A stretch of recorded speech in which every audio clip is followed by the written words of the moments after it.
नमस्कार, KP news 24/7 में आपका स्वागत है। मैं हूं अश्विनी आपके साथ। चलिए एक नजर डालते हैं आज की सुर्खियों पर। बीदर में धूप और गर्मी का प्रकोप चरम पर। दोपहर के समय लोग बाहर निकलने से बच रहे हैं। गर्मी की छुट्टियों के दौरान कक्षा 1 से 10 तक स्कूलों में भोजन व्यवस्था करने के सीईओ ने दिए निर्देश। चुनाव प्रचार के दौरान बंदूक लेकर सीएम सिद्धरामैया के करीब पहुंचा शख्स, मंत्री को पहनाई माला। अगर कांग्रेस सत्ता में आई तो सूखा तय है, कर्नाटक के पूर्व सीएम बसवराज बोम्मई। मोदी सरकार में 1 इंच जमीन पर कब्जा नहीं कर सकता चीन, गृह मंत्री अमित शाह का बड़ा बयान। आरएसएस का एजेंडा, एक फिल्म को लेकर बुरी तरह भड़के सीएम विजयन, लगाए गंभीर आरोप।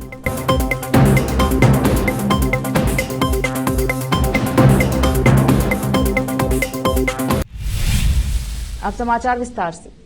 राज्य भर में गर्मी चरम पर है। कलबुर्गी में पारा सबसे अधिक दर्ज किया गया है। इसके अलावा बीदर में भी तापमान अधिक है। सुबह 9 बजे से धूप का प्रकोप छा रहा है। दोपहर होते होते चिलचिलाती धूप और तपती गर्मी से लोग बेहाल हो रहे हैं। जिले के ग्रामों में पारा 42 डिग्री पार है और बीदर शहर में भी 40 और 41 डिग्री के आसपास दर्ज किया गया। दोपहर के समय बहुत कम अपने घरों से बाहर निकल रहे हैं। तेज धूप के कारण लोगों का छाता इस्तेमाल करना जरूरी हो गया है। इसके साथ साथ लोग किसी कपड़े से अपने आप को धूप से बचा रहे हैं। शहर इस दौरान कुछ क्षेत्रों में लोगों द्वारा पीने के पानी के लिए मिट्टी के मटके रखे गए हैं, जिसमें लोग अपनी प्यास बुझा रहे हैं। में शाम 4 बजे तक अपने आप को धूप से बचाने के लिए घरों से बाहर नहीं निकल रहे हैं। कैमरामैन पपुराज का कवरेज। कक्षा 1 से 10वीं छात्रों के लिए सरकार और जिला पंचायत के मुख्य कार्यपालन अधिकारी ने शिक्षा विभाग के अधिकारियों को अनुदानित स्कूल के बच्चों को मध्याह्न भोजन उपलब्ध कराने की तैयारी करने के निर्देश दिए हैं। एसएसएलसी सहित सभी सरकारी और सहायता प्राप्त स्कूलों में कक्षा 1 से 10 तक पढ़ने वाले सभी छात्रों के लिए खुला है। दोपहर 12 बजे से 2 बजे के बीच परीक्षा देने वाले छात्रों सहित सभी छात्रों को दोपहर का भोजन परोसा जाता है। स्कूलों की ग्रीष्मावकाश की तिथि 11 अप्रैल 2024 से प्रारंभ होगी। विद्यालय का चयन तथा यदि गांव के मध्य में 1 से अधिक विद्यालय हैं तो सबसे अधिक बच्चों वाले विद्यालय का चयन किया जाएगा। जिन बच्चों का अतिरिक्त विद्यालय चयनित विद्यालय में है वे भी आकर दोपहर का भोजन कर सकते हैं। और यदि 250 से अधिक बच्चे हैं तो प्रबंधन के लिए एक अतिरिक्त शिक्षक को इस कार्यक्रम का नोडल अधिकारी नियुक्त किया जाना चाहिए। विशेष संवाददाता की रिपोर्ट। कर्नाटक के मुख्यमंत्री सिद्धरामैया के पास बंदूकधारी व्यक्ति उस समय गया जब वह एक खुले वाहन में थे और उनके बगल में खड़े परिवहन मंत्री रामलिंगा रेड्डी को माला पहनाया गया। यह घटना शहर के भैरासांद्रा में हुई जब सिद्धरामैया रेड्डी की बेटी और कांग्रेस की लोकसभा उम्मीदवार सौम्या रेड्डी के लिए प्रचार कर रहे थे।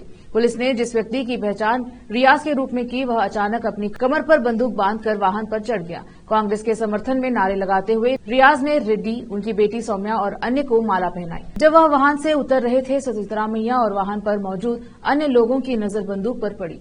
पुलिस ने कहा कि कुछ साल पहले रियाज पर हुए जानलेवा हमले के बाद से वह बंदूक लेकर चला रहा और उसे अपनी बंदूक सरेंडर करने से छूट दी गई।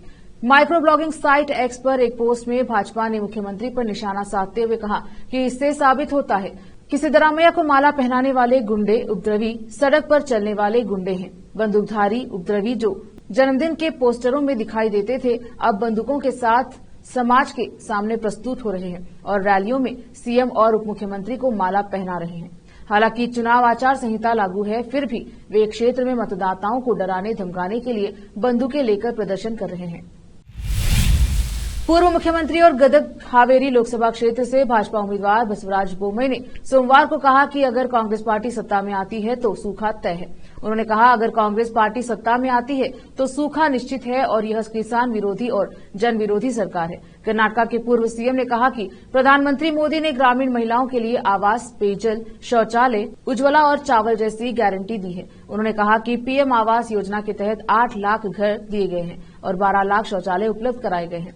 सोमवार को शिरहट्टी विधानसभा क्षेत्र के रामगिरी में एक रोड शो में बोलते हुए उन्होंने कहा कि मोदी एक सक्षम प्रशासक रहे हैं और उन्होंने सभी को स्थायी गारंटी दी है। पीएम आवास योजना के तहत 8 लाख घर और 12 लाख शौचालय दिए गए। इसके अलावा हर घर में नल का पानी दिया गया।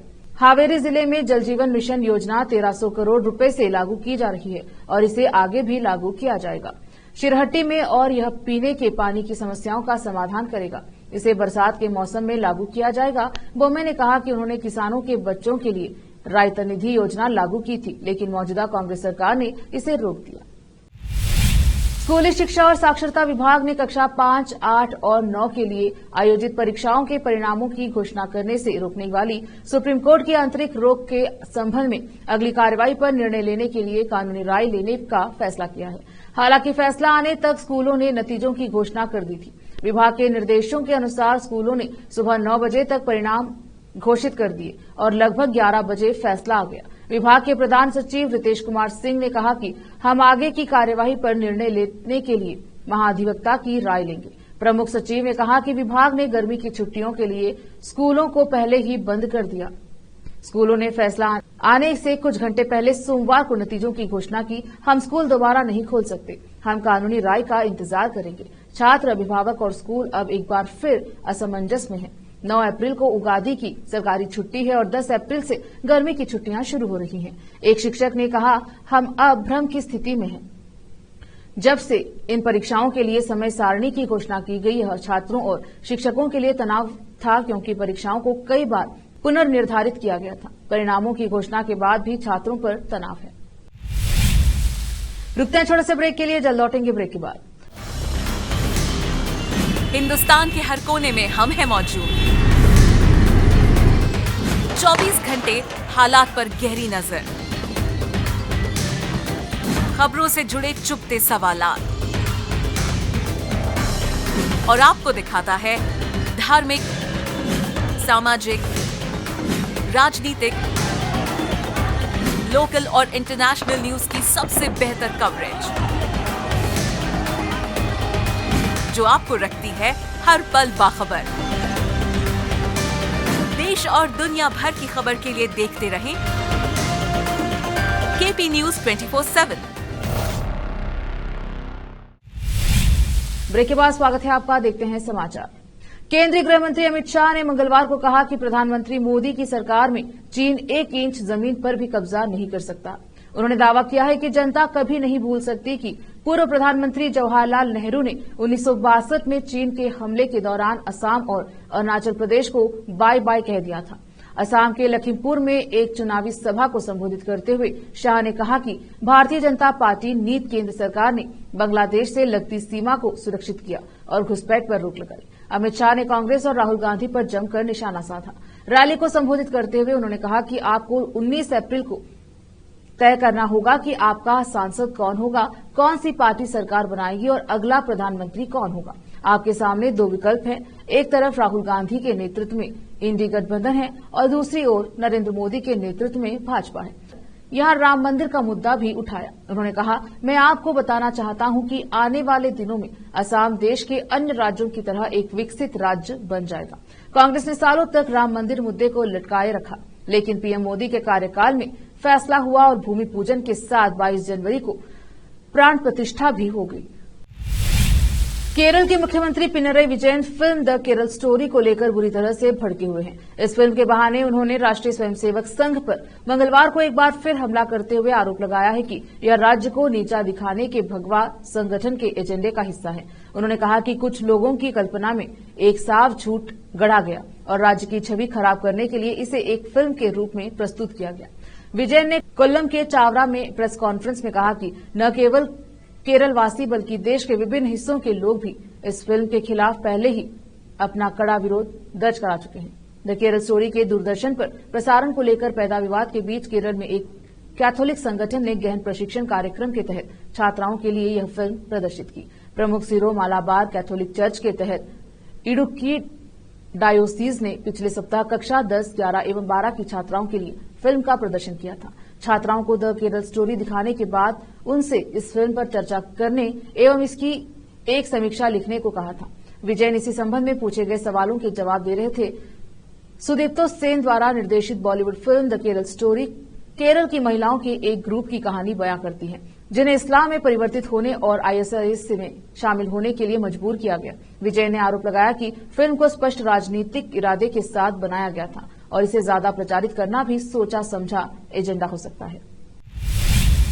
देश के मुख्य चुनाव आयुक्त राजीव कुमार की सुरक्षा बढ़ा दी गई है। आधिकारिक सूत्रों ने बताया कि केंद्र सरकार ने मंगलवार को मुख्य चुनाव आयुक्त राजीव कुमार को संभावित खतरों के मद्देनजर Z श्रेणी की VIP सुरक्षा प्रदान की। सूत्रों के अनुसार केंद्रीय गृह मंत्रालय ने CEC कुमार की सुरक्षा सुनिश्चित करने के लिए केंद्रीय रिजर्व पुलिस बल CRPF को लगभग 40 से 45 सशस्त्र कमांडो की एक टुकड़ी तैनात करने की जिम्मेदारी सौंपी है। राजीव कुमार को Z कैटेगरी की सुरक्षा देने का फैसला की एक रिपोर्ट के आधार पर लिया गया। केंद्रीय सुरक्षा एजेंसियों की ओर से तैयार की गई रिपोर्ट में मुख्य चुनाव आयुक्त राजीव कुमार के लिए मजबूत सुरक्षा उपायों की सिफारिश की गई थी। देश भर में यात्रा के दौरान सशस्त्र कमांडो CEC कुमार के साथ रहेंगे। यह कदम 7 चरणों में होने जा रहे हैं। आम चुनाव की तैयारियों के बीच उठाया गया है। आम चुनाव 19 अप्रैल से शुरू होगा। अब वक्त एक और छोटे से ब्रेक का, जल्द लौटेंगे ब्रेक के बाद। हिंदुस्तान के हर कोने में हम हैं मौजूद। 24 घंटे हालात पर गहरी नजर, खबरों से जुड़े चुपते सवालात, और आपको दिखाता है धार्मिक, सामाजिक, राजनीतिक,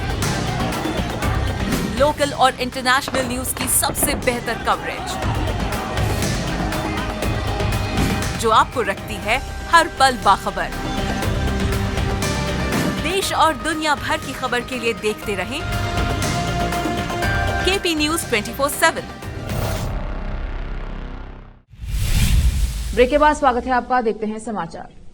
महाराष्ट्र में महाविकास अघाड़ी ने सीट बंटवारे का ऐलान कर दिया है। प्रेस कॉन्फ्रेंस कर महाविकास अघाड़ी के नेताओं ने बताया है कि उद्धव ठाकरे गुट वाली शिवसेना 21 लोकसभा सीटों पर चुनाव लड़ेगी, जबकि कांग्रेस के इस खाते में 17 सीटें आई हैं। शरद पवार वाली एनसीपी के उम्मीदवार 10 लोकसभा सीटों पर चुनाव लड़ेंगे। सीट बंटवारे का ऐलान कर शरद पवार ने कहा कि हम साथ ही साथ में हैं, कोई मतभेद नहीं है। उद्धव ठाकरे ने कहा कि प्रकाश अंबेडकर साथ नहीं है, इसका दुख है। हम लोग मिलकर चुनाव लड़ रहे हैं। बता दें कि महाविकास अघाड़ी में सीट बंटवारे को लेकर शीर्ष नेताओं की कई दौर की बातचीत हुई। कुछ सीटों पर शिवसेना कांग्रेस के नेता दावा ठोक रहे थे। पार्टी में विभाजन के बाद शरद पवार की एनसीपी और उद्धव ठाकरे की शिवसेना पहली बार लोकसभा चुनाव लड़ेंगे। दिल्ली शराब घोटाला मामले में दिल्ली के मुख्यमंत्री और आम आदमी पार्टी के संयोजक अरविंद केजरीवाल को बड़ा झटका लगा है। कोर्ट ने केजरीवाल को हिरासत से राहत देने से साफ इनकार करते हुए कई सख्त टिप्पणियां की है। दिल्ली हाई कोर्ट ने साफ तौर पर कहा है कि जांच और पूछताछ के मामले में कोई व्यक्ति भले ही सीएम क्यों न हो, उसे विशेष छूट नहीं दी जा सकती। हाई कोर्ट ने केजरीवाल को झटका देते हुए और भी कई सख्त टिप्पणियां की हैं। दिल्ली हाई कोर्ट ने कहा है कि ये याचिका जमानत के लिए नहीं बल्कि हिरासत को चुनौती दी गई है। याचिकाकर्ता ने कहा कि उसकी गिरफ्तारी गलत है। ईडी के मुताबिक केजरीवाल पार्टी के संयोजक हैं। ईडी का आरोप है कि पैसे का इस्तेमाल गोवा में प्रचार में किया गया। ईडी ने कहा कि याचिकाकर्ता इस पूरे मामले में शामिल है। इस मामले में राघव शरद रेड्डी समेत कई के बयान दर्ज किए गए। हाईकोर्ट ने कहा कि क्रू पावर का बयान ईडी नहीं बल्कि कोर्ट लिखता है। अगर आप उस पर सवाल उठाते हैं तो आप जज पर सवाल उठा रहे हैं। पाकिस्तान में भारत के मोस्ट वांटेड आतंकियों का लगातार खात्मा होता जा रहा है, जिसे लेकर पाक तिलमिला उठा है। और तिलमिलाहट का आलम यह है कि हाल ही में पाकिस्तान ने आरोप लगाया था कि उसके मुल्क में टारगेट किलिंग के पीछे भारत का हाथ है। पाकिस्तान की ओर से यह आरोप ब्रिटिश अखबार द गार्जियन में छपी एक रिपोर्ट के आधार पर लगाया गया था। अब इस मामले में अमेरिका की प्रतिक्रिया भी सामने आई है। भारत को लेकर पाकिस्तान के आरोपों पर अमेरिका ने साफ कहा है कि हम इस मामले में कोई टिप्पणी नहीं करेंगे। अमेरिकी विदेश विभाग के प्रवक्ता मैथ्यू मिलर ने कहा, हम इस मुद्दे को लेकर आई मीडिया रिपोर्ट्स का अनुसरण कर रहे हैं। हम उन आरोपों पर हम कोई टिप्पणी नहीं कर सकते, लेकिन निश्चित रूप से हम इस मामले में कोई हस्तक्षेप नहीं कर रहे हैं। हम दोनों पक्षों से अनुरोध करते हैं कि वो तनाव से बचें और बातचीत के माध्यम से समाधान खोजने के लिए आगे बढ़ें।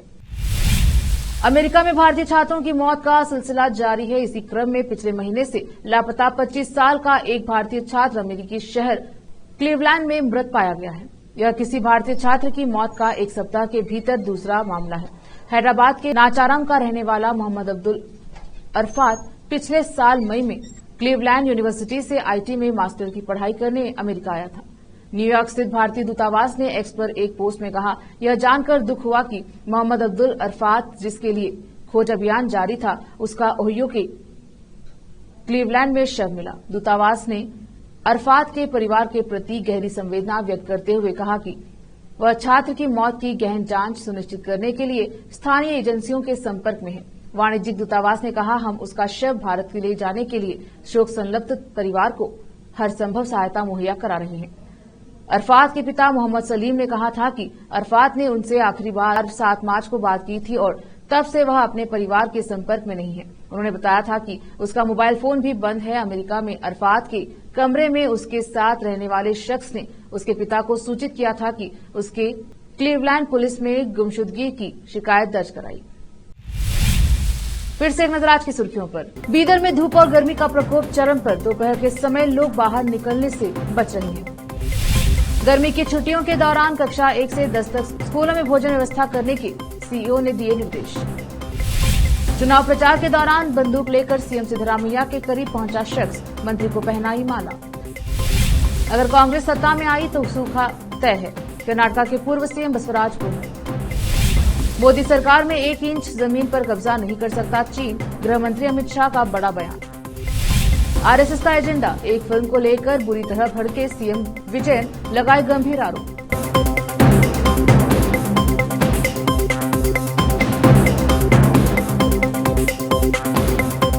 केपी न्यूज के बुलेटिन में आज इतना ही। देखते रहिए केपी न्यूज 24/7। धन्यवाद।